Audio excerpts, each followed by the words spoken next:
I'm Louise Palanker, author of Journals, and I'm addressing your questions. I hold in my hand a question that came in from young Shannon, and she writes, "Hello, I know how many questions you get a day, so I am going to ask a quick, easy one. Just wondering what inspired you to write this. It just seems so random."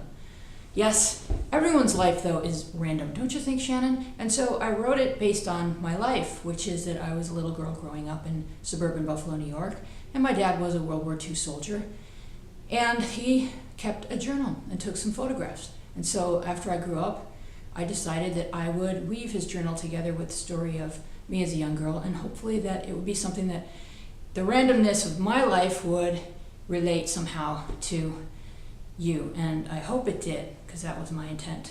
And Shannon goes on to write, "Anyway, I am kind of guessing you had a good time in junior high school. Actually, I just entered it in August, exclamation point. Shannon, I don't mean to terrify you, but I actually had a horrible time in junior high school. Where I came from, we called it middle school. Yes, the horror that is middle school, the terror that is middle school. I did not have a good time.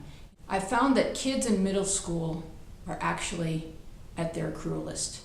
I think people are so focused on growing up, they become very indifferent to the feelings of others.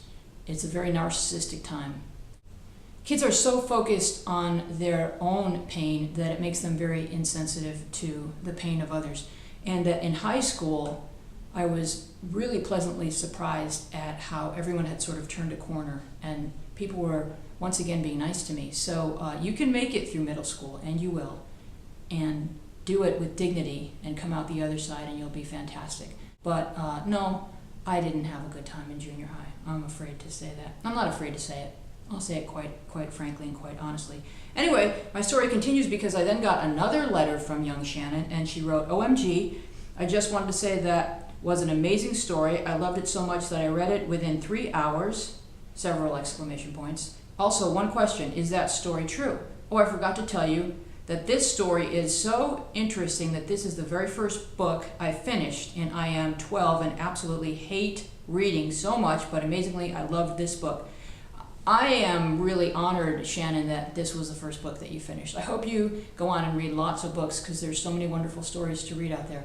Hold on, let me refer back to your question. Is it true? Oh, yes, it's mostly true. It's very semi-autobiographical. I don't know if things can be very and semi, but if they can, this is. The book is mostly true. There are some things that I exaggerated or within which I changed the order of when events transpired, but it's mostly true story of me growing up and of my dad and our relationship. So I'm really happy that you read it, and I'm happy that you enjoyed it. Thanks for writing, and if you have a question about your life or about journals or about the world in general, I may not be able to answer it, but that won't stop me from trying. So please write me and keep reading, and I'll see you soon. Bye-bye.